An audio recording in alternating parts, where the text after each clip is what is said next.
Assalamualaikum warahmatullahi wabarakatuh. Bismillahirrahmanirrahim. Alhamdulillahirrahmanirrahim. Wassalatu wassalamu ala ashrafil mursalin wa ala alihi wa sahbihi ajma'in wa man tabi'am biihsan ila yaumiddin wa sallim tasliman katsira birahmatika arhamar rahimin. Rabbi shrah li sadri wa yassir li amri wahlul 'uqdatam min lisani yafqahu qawli. Subhanaka la ilma lana illa ma 'allamtana innaka antal alimul hakim. Rabbi zidna ilman warzuqna fahma. Alhamdulillah, pagi Jumat yang diberkati Allah, kita tadi telah dihidangkan bacaan surah Sajadah rakaat pertama, surah Al-Buruj rakaat kedua. Kita akan duduk sejenak bersama suratul Buruj. Quran wajib dibaca, Quran wajib didengar, Quran wajib diperhatikan, Quran wajib disingkap maknanya, ditadabburi, difikirkan, dihayati. Kita sejenak bersama suratul Buruj, cerita anak muda yang berjuang menegakkan agama Allah, akhirnya dia rela mati syahid. Ceritanya ini sebelum umat Nabi Muhammad. Cerita perjuangan umat sebelum Rasulullah SAW dibukukan di dalam Al-Quran yang dikatakan kisah Ashabul Ukhdud. Ashabul Ukhdud. Ashab ini boleh dikatakan masyarakat ataupun komunitas yang membangun parit. Parit dibangun untuk membakar orang yang beriman. Kejamnya orang dulu ya. Subhanallah. Allah dalam surah ini bersumpah dengan beberapa sumpah dalam ayat pertama, ayat kedua dan ayat ketiga. Kemudian dalam ayat keempat Allah menyatakan qutil ashabul ukhdud. Terkutuk, terlaknat, binasalah masyarakat yang dikatakan ashabul ukhdud, yang berkuasa pada itu seorang raja, penguasa yang mendakwa dirinya Tuhan, menerapkan kekuasaan dengan kejam, memaksa penduduk pembesar tunduk di bawah kekuasaannya dengan menggunakan ilmu sihir. Ini kekuatan sihir ya. Lalu pada saat tokoh-tokoh yang menerapkan sihir ini sudah di ujung usia, artinya dah tidak lama lagi umurnya, maka dipilihlah anak muda yang pintar untuk mempelajari ilmu sihir dari tukang sihir, supaya nanti bila tukang sihirnya meninggal ada penerus, ada yang melanjutkan. Ini ceritanya ini.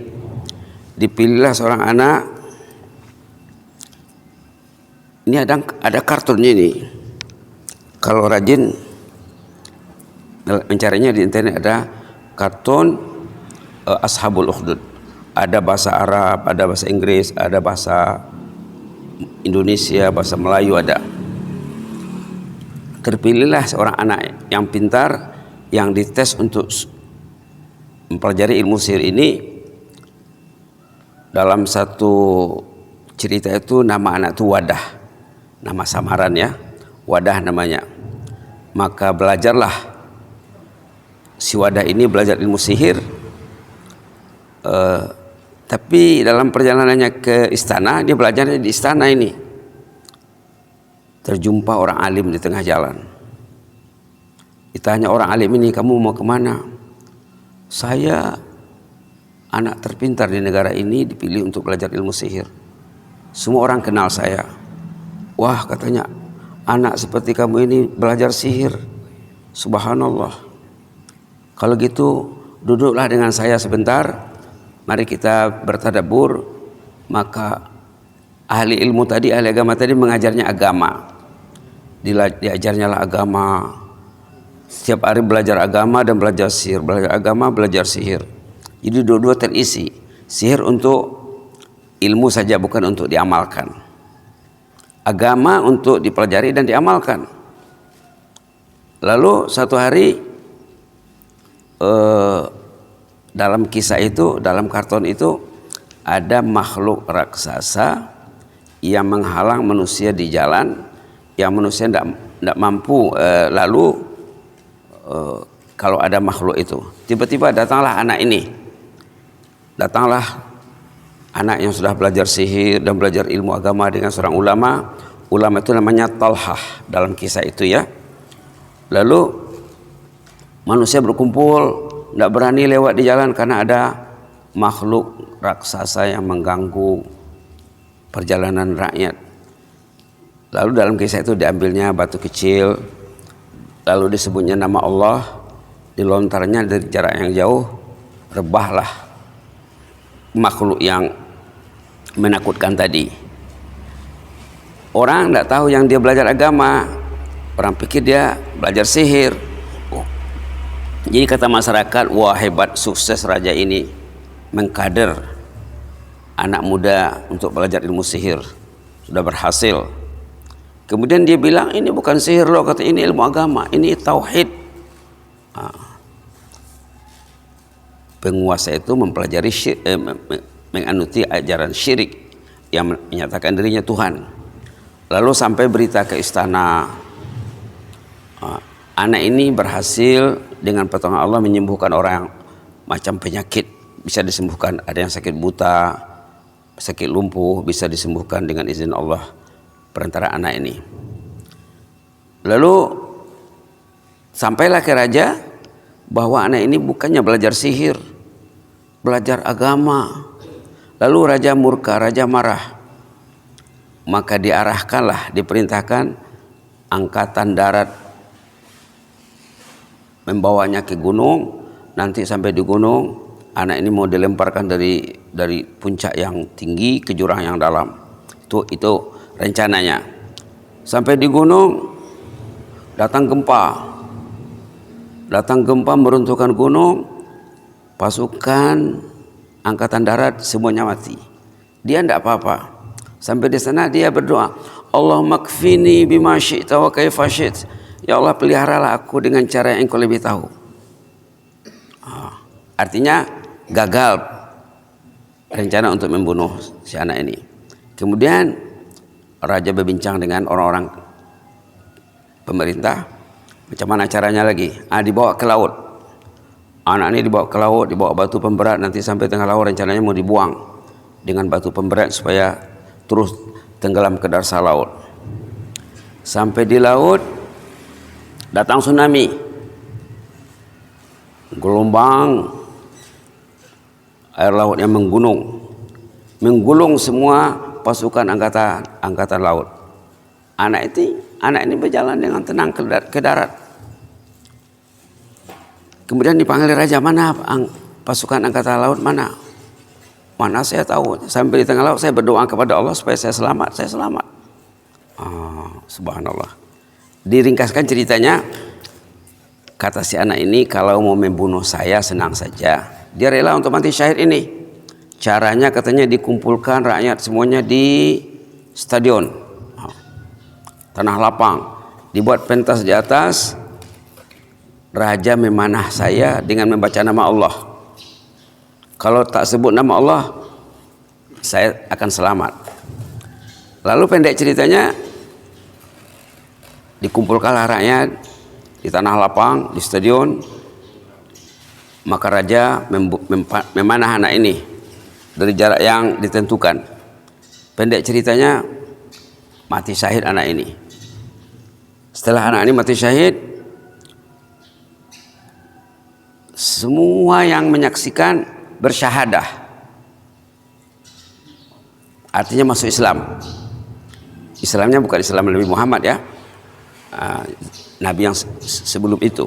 Artinya mempercayai Allah. Subhanallah. Raja tadi jadi tertipu berarti. Wah, katanya anak ini menipu saya dengan taktik yang digunakan anak ini. Semua rakyat menentang saya sekarang. Maka digalilah parit. Raja bermusyawarah dengan orang-orang pemerintah, menteri-menterinya, macam mana caranya ini? Ya dibakar saja. Maka dibakarlah pembakaran massal. Orang yang beriman kepada Allah dibakar dan mereka rela. Mereka rela karena mereka sudah menyaksikan kebenaran anak ini, siap untuk mati syahid. Semua yang bersyahadah dibakar. Lalu tiba giliran seorang ibu membawa anak kecil. Ibu kasihan dengan anaknya karena anaknya masih bersih, belum berdosa, masih suci. Jadi dia bimbang untuk melompat ke dalam unggunan api. Ibu tadi bimbang, takut anaknya. Anak kecil yang belum pandai ngomong tuh ngomong. "Mak," katanya, "masuk saja. Kita berada di jalan yang benar. Kita nanti akan mati syahid. Orang mati syahid balasannya jannah." Kira-kira begitulah maksudnya. Maka ibu tadi melompat. Mendengar kata-kata anak kecil ini, masyarakat semakin yakin, semuanya rela dibunuh. Inilah ceritanya, kekerasan yang digunakan oleh pemerintah untuk memaksa rakyat sampai rakyat itu dibakar. Inilah Ashabul Ukhdud. Aneh ya, dahsyat sekali, sedih sekali, tapi inilah ceritanya. Tapi nama surahnya Suratul Buruj. Buruj itu planet-planet bintang di langit ya. Tapi kisah di dalam intinya Ashabul Ukhdud, yaitu yang punya parit, masyarakat yang punya parit itu dibuat di dalamnya unggun api untuk membakar orang yang beriman kepada Allah. Jadi itulah. Jadi kesimpulannya apa? Kesimpulannya dalam hidup ini ada kalanya manusia itu menghalang beragama. Kata ulama ada 4 faktor yang menghalang manusia beragama. Pertama manusia, ini contohnya. Yang kedua nafsunya, nafsu yang belum dibentuk menjadi musuhnya. Yang ketiga setan iblis. Yang keempat keduniaan, kebendaan, harta benda. 4 faktor yang menghalangi manusia dalam beribadat ini. Manusia dalam kisah ini nafsunya sendiri, kemudian setan dah jelaslah dia musuh, kemudian harta benda dan mungkin segala yang berintang yang lain lah ya. Tapi intinya 4. Dalam diri kita ada nafsu, kemudian ada manusia, kadang ayahnya tidak betul, anak tak betul, ayah ibu tak betul, anak tak tentu arah. Subhanallah. Patutnya masjid ini dipenuhi oleh masyarakat. Kenapa tidak ke masjid? Itulah 4 faktor tadi. Nafsu, manusia, iblis, dan keduniaan. Mudah-mudahan Allah menjaga kita. Jazakumullah khairan, barakallahu fikum. Wassalamualaikum warahmatullahi wabarakatuh. Allahumma zidna wa la tanqusna wa akrimna wa la tuhinna wa atina wa la tahrimna wa athirna wa la tu'sir alaina wa adina wa la'anna. Alhamdulillah bil alamin. Assalamualaikum warahmatullahi wabarakatuh.